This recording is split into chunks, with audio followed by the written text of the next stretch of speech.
ശ്രീയല്ലേ വിളിക്കുന്ന. മാമ വീട്ടിലേക്ക് തിരിച്ചു വാ മാമ. പറ്റില്ലെന്ന് പറയരുത്. മറ്റെന്തായിരുന്നെങ്കിൽ ഞാൻ ക്ഷമിച്ചേനെ. പക്ഷേ ഞാൻ ഏറ്റവും കൂടുതൽ വിശ്വസിച്ച രണ്ടുപേരെന്നെ കള്ളനെ കണ്ടപ്പോൾ ഞാൻ തകർന്നുപോയി. ഇനി എനിക്ക് അവരുടെ മുമ്പിൽ പഴയ ധർമ്മനായിട്ട് ചിരിച്ചു കളിച്ച് സന്തോഷമായിട്ട് നിൽക്കാൻ പറ്റില്ല. അതുകൊണ്ടാണ് മോളെ ഞാൻ വരാത്തെ. മാം പോട്ടെ.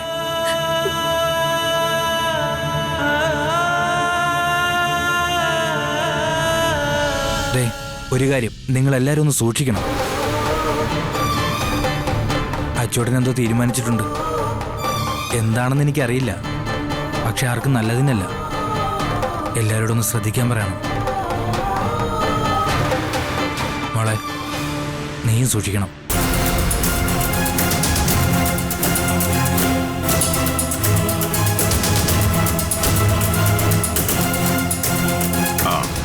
മോളെ, മോള് നേരെ കടയിലേക്ക് വെക്കോ. അച്ഛൻ ഉടനെ എത്തിക്കോളാം. അതെ, ഗോമതി അനുശ്രീയും അമ്പലത്തിൽ നിന്ന് എത്തിക്കോട്ടെ. ശരി മോളെ.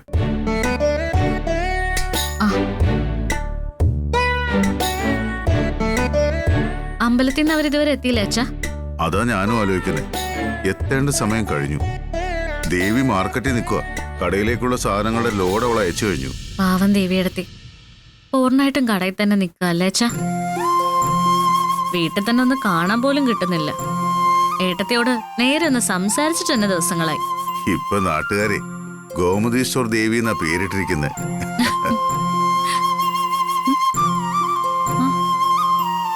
അപ്പച്ചി എത്തിയില്ലേ? ഞങ്ങളും അവരെ പ്രതീക്ഷ നിൽക്കുക. അനുശ്രീക്ക് വേണ്ടി പ്രത്യേകം പൂജകളൊക്കെ നടത്തുമായിരിക്കും. അപ്പച്ചി കുറെ നേർച്ചകളൊക്കെ നേർന്നിരിക്കുക.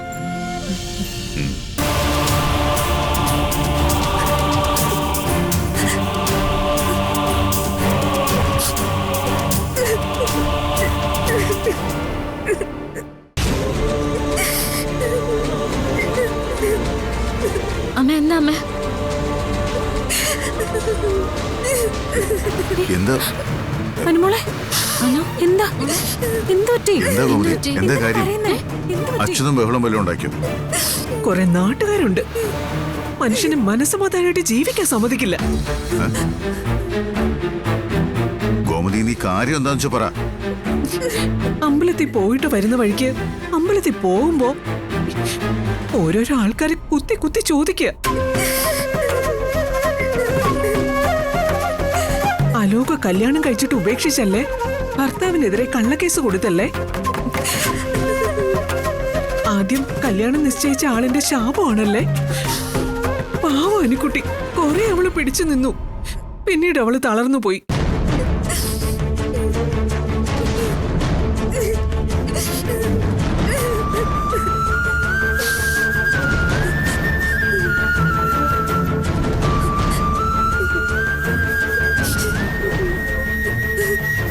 അമ്മേ, ആരാത്?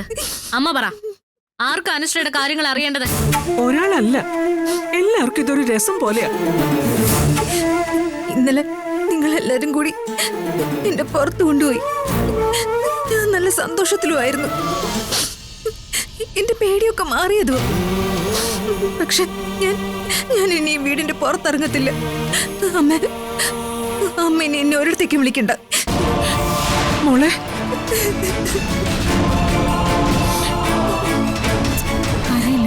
ബാലേട്ടൻ എന്തോ ഒന്നും മിണ്ടാത്ത. അവളെ ഒന്ന് ആശ്വസിപ്പിക്കെങ്കിലും ചെയ്യും ബാലേട്ട.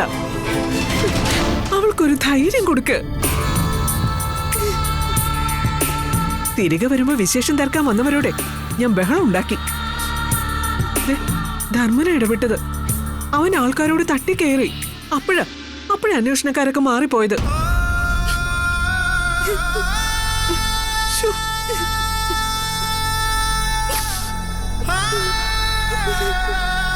മോളെ,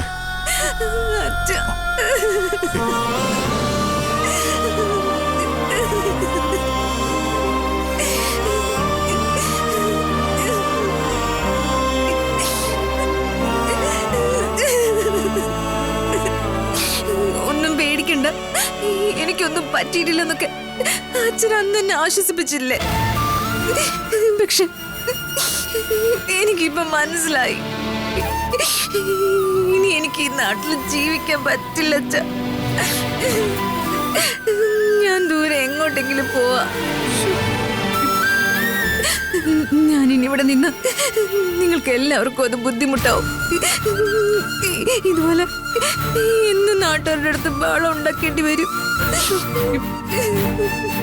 മോളെ, മോൾക്ക് ഈ അച്ഛന് വിശ്വാസമല്ലേ? അതെന്താ അച്ഛൻ അങ്ങനെ ചോദിച്ചേ? എങ്കിലിതാ അച്ഛൻ മോൾക്ക് ഉറപ്പ് തരുന്നു.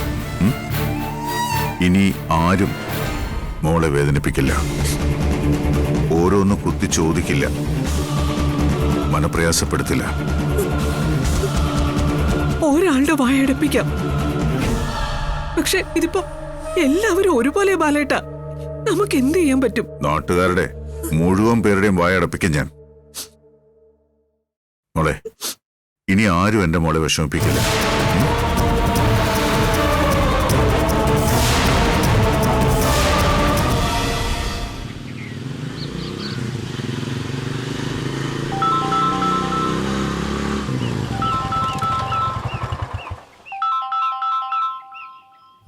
ദീപു. ആ ദീപു. ആര്യ, നീ ഇപ്പൊ എവിടെ? എടാ ഞാൻ റോഡിലാ. എന്താടാ കാര്യം? എടാ ആര്യ, നീ ആ ലൈവ് സ്ട്രീം ഒന്ന് നോക്ക്. ലൈവ് സ്ട്രീം നോക്കാനോ? ഒന്ന് നോക്കടാ, നിന്റെ അച്ഛൻ ലൈവ് വന്നിട്ടുണ്ട്.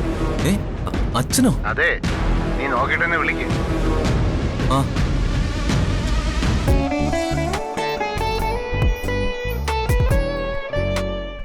ഒന്ന് നോക്കടാ, നിന്റെ അച്ഛൻ ലൈവ് വന്നിട്ടുണ്ട്. അച്ഛനോ? അതെ, നീ നോക്കിട്ട് തന്നെ വിളിക്ക്. ആ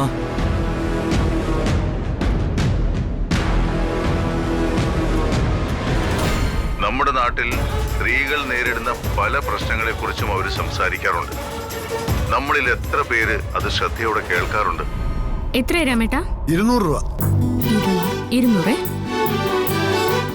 ശരി എന്നാ. ശരി.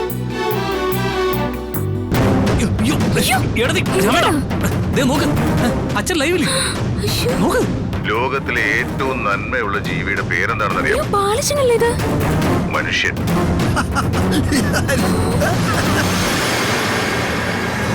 ഏറ്റവും വിഷമുള്ള ജീവിയോ? അതും മനുഷ്യൻ തന്നെ.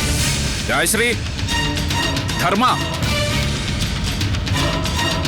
എന്താ ചേട്ടാ? നോക്ക്. പാമ്പിന് പല്ലില് വിഷം, തേളിന് വാലില് വിഷം, ദുഷ്ടന് സർവാംഗം വിഷം. അങ്ങനെയാണല്ലോ പണ്ടുള്ളവർ പറയുന്നത്. നിങ്ങൾ കരുതും എനിക്ക് ഭ്രാന്താണെന്ന്. എനിക്ക് ഭ്രാന്താവാതിരിക്കാനാ ഞാൻ ക്യാമറയിൽ കൂടി നിങ്ങളോട് സംസാരിക്കുന്നത്.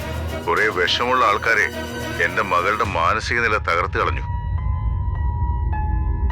എന്റെ മകളുടെ ജീവിതത്തിലെ ഒരു ഘട്ടത്തിൽ കുറെ ബുദ്ധിമുട്ടുകൾ ഉണ്ടായി. ഇപ്പോ അവക്ക് പുറത്തിറങ്ങാൻ വയ്യ. 4 പാടുമെന്നും മുനവച്ച ചോദ്യങ്ങളാ. അവളിതാ കരഞ്ഞു തളർന്ന് വീട്ടിലിരിക്കുന്നു. അവളുടെ കണ്ണുനീരാ അവളുടെ അച്ഛനായ എന്നെ കൊണ്ടിപ്പോ സംസാരിപ്പിക്കുന്നത്. നമ്മുടെ നാട്ടിലെ കുറെ മഹാന്മാരും മഹതികളും ഉണ്ട്.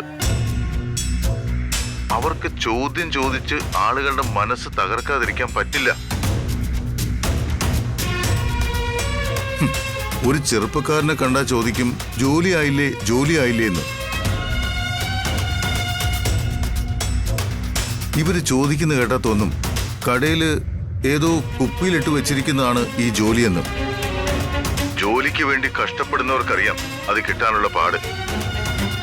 പെൺകുട്ടികളുടെ അച്ഛനമ്മമാരോട് ചോദിക്കും, മകൾക്ക് കല്യാണമായില്ലേന്ന്. കല്യാണം കഴിഞ്ഞാൽ ചോദിക്കും, കൊച്ചുങ്ങളായില്ലേന്ന്. പല പെൺകുട്ടികളും ഇപ്പൊ കല്യാണം വേണ്ടാന്ന് തീരുമാനിക്കുന്നത് ഇവരുടെ ഈ ചോദ്യങ്ങൾ കാരണമാണ്. മെലിഞ്ഞിരുന്നാ ചോദിക്കും ഷുഗർ ആണോന്ന്, തടിച്ചിരുന്നാ ചോദിക്കും പ്രഷർ ആണോന്ന്. ദാ ഇവിടെ എന്റെ മകളും ഭാര്യയും എന്റെ മരുമക്കളും അമ്പരന്ന് നിൽക്കുക.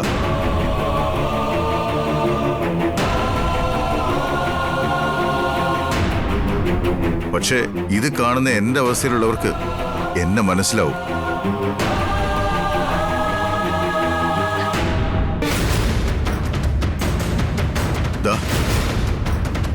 ഇതാണ് എൻ്റെ മകള്. നാളെ ഇവള് പുറത്തിറങ്ങുമ്പോ എന്തെങ്കിലും ചോദ്യങ്ങളുമായി ആരെങ്കിലും ഇവളുടെ മനസ്സ് വേദനിപ്പിച്ചാൽ ഈ ഗോമതി സ്റ്റോർ ബാലൻ അവരുടെ വീട്ടിലങ്ങ് വരും.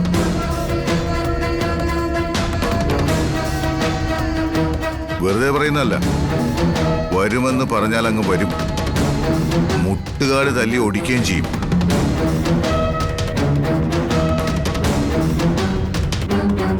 ഞാൻ മാത്രമല്ല പ്രതികരിക്കാൻ പോകുന്നത്.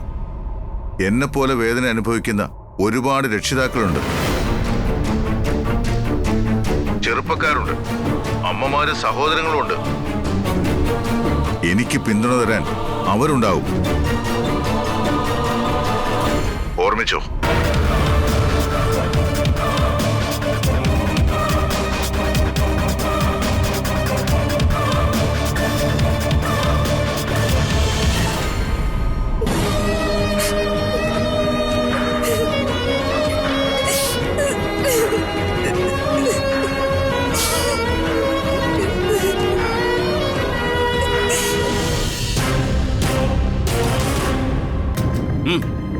അവൻ നമ്മളെ നാണം കെടുത്തുക.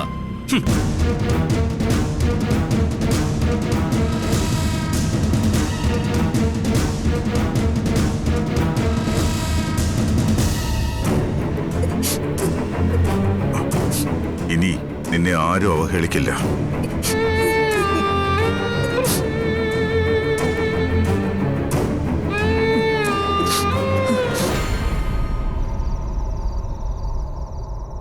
സോഷ്യൽ മീഡിയയിൽ തരംഗമായ ഒരു അച്ഛൻ തന്റെ മകളുടെ ജീവിതത്തിലെ ഒരു പ്രശ്നത്തിൽ നാട്ടുകാരുടെ ചോദ്യങ്ങൾക്കുള്ള പ്രതികരണവുമായി ശക്തമായ ഒരു വീഡിയോ ലൈവ് ചെയ്തതിലൂടെ പ്രേക്ഷകരുടെ പ്രിയങ്കരനായിരിക്കുകയാണ് ഗോമതി സ്റ്റോർ ബാലൻ എന്ന ഈ അച്ഛൻ. അപവാദ പ്രചരണം, മനസ്സ് തളർത്തുന്ന ചോദ്യമുനകൾ തുടങ്ങിയ സാമൂഹിക പ്രശ്നങ്ങൾക്കെതിരെയാണ് ബാലൻ സോഷ്യൽ മീഡിയയിലൂടെ പ്രതികരിച്ചത്. എല്ലാ പെൺമക്കളുടെയും രക്ഷിതാക്കളുടെ പ്രതിനിധിയായിട്ടാണ് ബാലൻ എത്തുന്നതെന്നാണ് സോഷ്യൽ മീഡിയ അഭിപ്രായപ്പെടുന്നത്. സമൂഹത്തിലെ വിവിധ തലങ്ങളിൽപ്പെട്ടവർ ബാലന് അഭിനന്ദനങ്ങൾ അറിയിച്ചുകൊണ്ടിരിക്കുകയാണ്. ജെൻസി തലമുറയും ഗോമതി സ്റ്റോർ ബാലന് കൈയടിക്കുകയാണ്. ഗോമതി സ്റ്റോർ ബാലൻ, ഗോമതി സ്റ്റോർ ബാലൻ, ഗോമതി സ്റ്റോർ ബാലൻ. ആരാവൻ? ഏതോ അവന് നേട്ടമായിട്ട് അങ്ങ് വരിക. ഇപ്പതാ അവൻ നാട്ടുകാരുടെ ആളായി. ഈ ചൂടിൽ ആരെങ്കിലും പിടിച്ച് അവനെ ഇലക്ഷനിൽ നിർത്തിയാ അവൻ നാളെ മന്ത്രിയോ ആവും. എടാ, നാട്ടിലൊരു അംഗീകാരം കിട്ടുക എന്ന് വെച്ചാ അത് നല്ല കാര്യല്ലേ അച്യുത? എന്റെ മോൻ ജയിലഴിക്കുള്ളിൽ കിടക്കുമ്പോ ആരും അങ്ങനെ വലിയ കീർത്തിമാനാവണ്ട. വിട്ടേക്ക് എടുത്തി. പിന്നെ നാട്ടുകാർക്ക് ഇങ്ങനെ ഒരു കൊട്ടിന്റെ ആവശ്യമുണ്ട്. ഇടയ്ക്ക് എന്നോട് ചോദിക്കുമായിരുന്നു, കല്യാണം കഴിക്കുന്നില്ലേ, കുടുംബം വേണ്ടേ, കുട്ടികൾ വേണ്ടേ? ഇതെന്തായിരുന്നാലും നന്നായി. എല്ലാം കൂടി ചേർത്ത് ഞാൻ അവന് കൊടുക്കുന്നുണ്ട്. നാളെ ഒരാൾ വരും, 1-2 കടകൾ കാണാൻ പോണം. എടാ, ഞാൻ പറയുന്നൊന്ന് കേക്ക്. എനിക്കായിട്ടൊരു കട വേണ്ട. കട നിനക്കല്ല, എനിക്ക് വേണ്ടിയാ. ഇപ്പൊ പ്രശ്നം തീർന്നല്ലോ. അലോകിനോട് കാണിച്ചതിനൊക്കെ എനിക്ക് പകരം ചോദിക്കണം. അത് ശരി, എന്റെ ജീവിതം കൊണ്ടാണോ ഏട്ടൻ പകരം ചോദിക്കുന്നത്?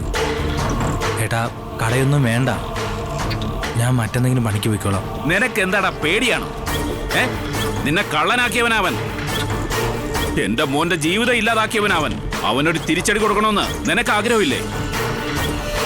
അച്യുത, ധർമ്മം നല്ല അർത്ഥത്തിലാ പറയുന്നത്. അങ്ങനെ ബാലന് വേണ്ടി ആരും നല്ല അർത്ഥം കണ്ടുപിടിക്കണ്ട. നാളെ ആ ബ്രോക്കർ വരും, ബാക്കിയൊക്കെ ഞാൻ നോക്കിക്കോളാം.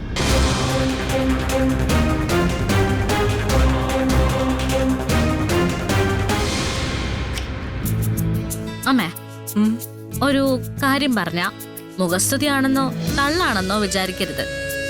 നീ ആദ്യം കാര്യം പറ. എന്ത് വിചാരിക്കണമെന്ന് ഞാൻ പിന്നെ തീരുമാനിക്കാം. അതെ, അമ്മ ഒടുക്കത്തെ ലക്കിയ. മനസ്സിലായില്ല. അല്ലമ്മേ, ഗോമതി സ്റ്റോർ ബാലിനെ പോലെ ഒരു സൂപ്പർ ഭർത്താവിനെ കിട്ടുക. കുടുംബത്തിലൊരു പ്രശ്നം വരുമ്പോ മുണ്ടും മടക്കി കുത്തി നെഞ്ചും വിരിച്ച് മീശയും വിരിച്ചങ്ങ് നിൽക്കുക. അതൊരു വല്ലാത്ത ബലമല്ലേ? നിങ്ങൾ പറയുന്ന പല കാര്യങ്ങളും ഞാൻ സമ്മതിക്കാതിരുന്നിട്ടുണ്ടെങ്കിലോ ഇത് നീ പറഞ്ഞത് 101% ശരിയാ. ആ ലൈവ് കണ്ട ആർക്കും ഇനി അനുശ്രീയെ കളിയാക്കാനുള്ള ധൈര്യം കിട്ടില്ല. അനുശ്രീ മാത്രമല്ല, നമ്മളെ ആരെയും ഇനി ആരും ആക്ഷേപിക്കില്ല. സത്യത്തില് ഞാൻ കരുതിയതേ അച്ഛൻ വെറും പഴഞ്ചനാണെന്ന. പക്ഷെ സോഷ്യൽ മീഡിയയിൽ ലൈവ് പോകാനൊക്കെ നല്ല കൃത്യമായിട്ട് അറിയാം. അങ്കിള് നാടൻ രീതിയിലൊക്കെ നടക്കുന്നെങ്കിലും എല്ലാ കാര്യങ്ങളിലും അപ്ഡേറ്റഡാ. അല്ലമ്മേ, അച്ഛൻ പണ്ട് ഇങ്ങനെയായിരുന്നോ? എങ്ങനെയായിരുന്നു ഒന്ന്? ഈ പ്രൊട്ടക്ഷൻ, കെയറിംഗ് ഒക്കെ. ദേ അപ്പച്ചയ്ക്ക് നാണം വന്നേ. അമ്മ പ്ലീസ്, അമ്മ പ്ലീസ് പറ. ഞങ്ങൾ ഇവിടുത്തെ പിള്ളേരോടൊന്നും പറയില്ല. ടോപ്പ് സീക്രട്ട്, ആരും അറിയില്ല. നിങ്ങൾ പറഞ്ഞത് ശരിയാ. ബാലേട്ടൻ എന്ന മനുഷ്യന്റെ തണലുള്ളത് കൊണ്ടാ ഞാൻ ഇത്രയും സന്തോഷമായി ജീവിതം മുന്നോട്ട് കൊണ്ടുപോകുന്നത്. മുൻപും അപ്പച്ചി ആവശ്യപ്പെടുന്ന എന്തും സാധിച്ചു തരുമായിരുന്നോ? ഇല്ല, ഞാൻ ആവശ്യപ്പെടാതെ തന്നെ എന്റെ ആഗ്രഹങ്ങൾ സാധിച്ചു തരുമായിരുന്നു.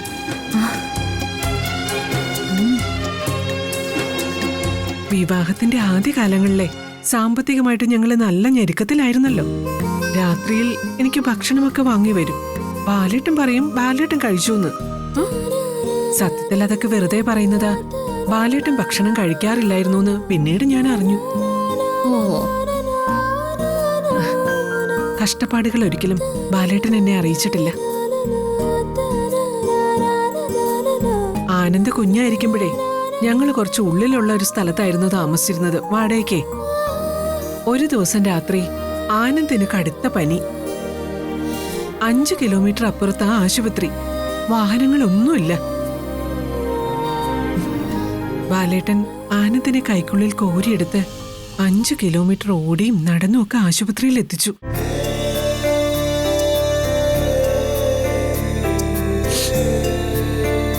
അമ്മ,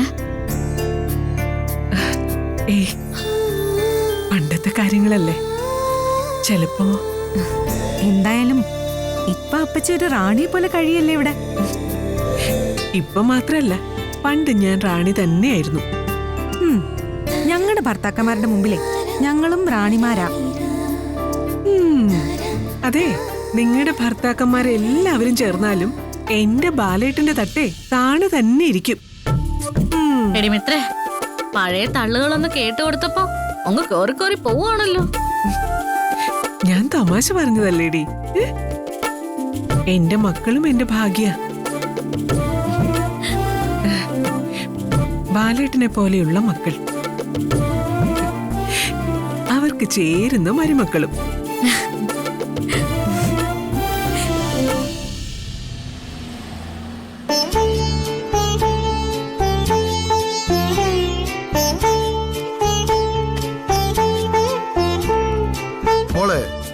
ആകാശിനെ കാണുന്നില്ലല്ലോ.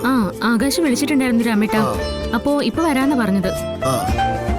അവൻ വരാൻ വൈകുമെങ്കില് മോളെ ഞാൻ ദേവമംഗലത്താക്കാം. ഏയ് വേണ്ട രാമേട്ട, ആകാശ് ഇപ്പൊ ഇങ്ങ് എത്തുമല്ലോ. അവിടെ എല്ലാവരും നല്ല ആഘോഷത്തിലായിരിക്കുമല്ലോ. ബാലച്ചന്റെ ഇന്നത്തെ ലൈവില്ലേ, അതിന്റെ ആഘോഷം. ബാലൻ ചെയ്തത് ഏതായാലും നന്നായി. ഒരാവശ്യമില്ലാതെ മറ്റുള്ളവരുടെ ജീവിതത്തിൽ കയറി തലയിടുന്ന കുറെ നാട്ടുകാരുണ്ട്. ബാല അവന്മാരുടെയൊക്കെ വായടപ്പിച്ചു. ബാലച്ചനെ പോലെ എത്ര പേർക്ക് ഇങ്ങനെ ചിന്തിക്കാൻ പറ്റും? ഇങ്ങനൊരു അച്ഛനെ കിട്ടിയതാ അനുവിന്റെ ഏറ്റവും വലിയ ഭാഗ്യം. ഫോണിലെ ഈ പരിപാടിയൊക്കെ ബാലൻ ആര് പഠിപ്പിച്ചു കൊടുത്തു? അതൊക്കെ ബാലച്ചൻ സ്വന്തമായിട്ട് പഠിച്ചതായിരിക്കും. അല്ലെങ്കിൽ ചിലപ്പോ മീനുവിനോടോ മറ്റോ ചോദിച്ചു മനസ്സിലാക്കിയിട്ടുണ്ടാവും. ഇങ്ങനെയുള്ള സന്ദർഭങ്ങളിലാ ഒരച്ഛന്റെ യഥാർത്ഥ സ്നേഹം എന്താന്നും ആ അച്ഛൻ നമുക്കൊരു ധൈര്യമായിട്ട് നമ്മുടെ പിന്നിലുള്ളപ്പോ നമുക്ക് കിട്ടുന്ന ഒരു ആത്മവിശ്വാസം അതെത്രയാന്ന് മനസ്സിലാവുന്നത്. ഇന്നത്തോടെ അനുവിന്റെ പേടി കുറെയൊക്കെ മാറിക്കാണും. അല്ലെങ്കിൽ തന്നെ അനുമോൾ എന്തിനാ പേടിക്കുന്നേ? ഏത് പ്രതിസന്ധി ഉണ്ടായാലും അവക്ക് താങ്ങും തണലുമായിട്ട് ബാലച്ചൻ കൂടെ തന്നെ ഇല്ലേ? മോളെ, ആരും തുണയില്ലാതെ വളർന്നു വന്നവനല്ലേ ബാലൻ. ഒറ്റപ്പെടലിന്റെ വേദന മറ്റാരെക്കാളും അവന് നന്നായിട്ട് അറിയാം. അവൻ ജീവനോടെ ഇരിക്കുമ്പോ ദേവമംഗലത്തെ ആർക്കും, അതിനി മക്കളാണെങ്കിലും മരുമക്കളാണെങ്കിലും ഈ ഞാനാണെങ്കിലും ധർമ്മനാണെങ്കിലും നമുക്കാർക്കും ഒരു സങ്കടവും ഉണ്ടാവാൻ അവൻ അനുവദിക്കില്ല.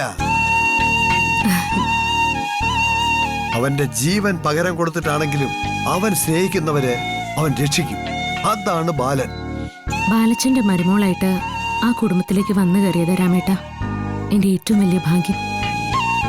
എന്റെ അത്രയും ഭാഗ്യമുള്ള ഒരാളും ഉണ്ടാവില്ല. അമ്മായിയമ്മയാണെങ്കിലും അമ്മയെ പോലെ സ്നേഹിക്കുന്നൊരമ്മ, അച്ഛനേക്കാളും എന്നെ സ്നേഹിക്കുന്നൊരു ബാലച്ചൻ, എന്റെ ആനന്ദേട്ടൻ, എന്റെ അനിയത്തിമാര്, അനിയന്മാര്, മാമൻ. എന്റെ അവസ്ഥയെ ജീവിച്ചൊരു പെൺകുട്ടിക്ക് ഇതൊക്കെ ഒന്ന് സ്വപ്നം കാണാൻ പോലും പറ്റുമോ? ചേടാ, ദേവി പറയുന്ന കേട്ടാ തോന്നും തെരുവിലെ ഏതോ വീട്ടിലാണ് ദേവി ജനിച്ചതെന്ന്. കോടീശ്വരനായ ഉദയഭാനു സാറിന്റെ മോക്ക് എന്താ ഒരു കുറവ്? പണത്തിന് കുറവുണ്ടോ? ആഡംബരങ്ങൾക്ക് കുറവുണ്ടോ? ഒന്നിനും ഒരു കുറവുമില്ല. എന്നിട്ടും ദേവമംഗലത്തിലെ സൗകര്യങ്ങൾക്കനുസരിച്ച് ഒരു പരാതിയും പറയാതെ മോള് ജീവിക്കുന്നില്ലേ? നീ ഇപ്പൊ പറഞ്ഞില്ലേ ബാലച്ചന്റെ മരുമകളാകാൻ പറ്റിയതാ നിന്റെ ഭാഗ്യമെന്ന്. നിന്നെപ്പോലെ ഒരു മരുമകളെ കിട്ടിയത് ആ കുടുംബത്തിന്റെ ഭാഗ്യമെന്ന് കരുതുന്ന ആളാ ബാലൻ. ഇപ്പൊ വരാന്ന് പറഞ്ഞു പോയ ആകാശിന് ഇതുവരെ കണ്ടില്ലല്ലോ. ഞാനൊന്ന് വിളിച്ചു നോക്കട്ടെ.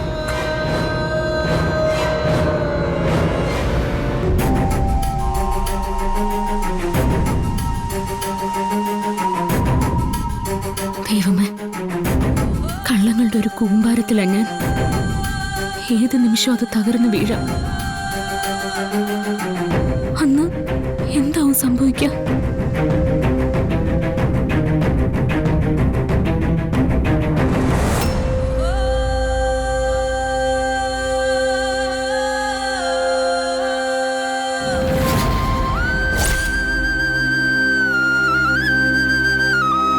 അപ്പൊ ഇനി ഒരു പ്രധാന കാര്യം പറയാം. 2 ദിവസത്തിനുള്ളിൽ കോടതിയിൽ നിന്ന് പേപ്പർ വരും. അലോകിന്റെ കേസ് വിചാരണ തുടങ്ങി. അവിടെ ധൈര്യത്തോടെ നിൽക്കണം. കൃത്യമായി കാര്യങ്ങൾ പറയണം. സ്ത്രീകളെ ദ്രോഹിക്കുന്ന എല്ലാവർക്കുള്ളൊരു പാഠമായിരിക്കണം ഈ കേസിന്റെ വിധി. അവനെ ശിക്ഷിക്കണമെന്നോ അതോ വെറുതെ വിടണമെന്നോ? വെറുതെ വിടണം. അവനൊരു ശിക്ഷ കിട്ടണോ അമ്മേ? അനുശ്രീയുടെ ജീവിതം തകർക്കാൻ നോക്കിയാ അവൻ ശിക്ഷിക്കപ്പെടണം. അവളുടെ സ്വഭാവം എനിക്കറിയാം, പക്ഷേ എന്റെ സ്വഭാവം അവൾക്ക് അറിയില്ല.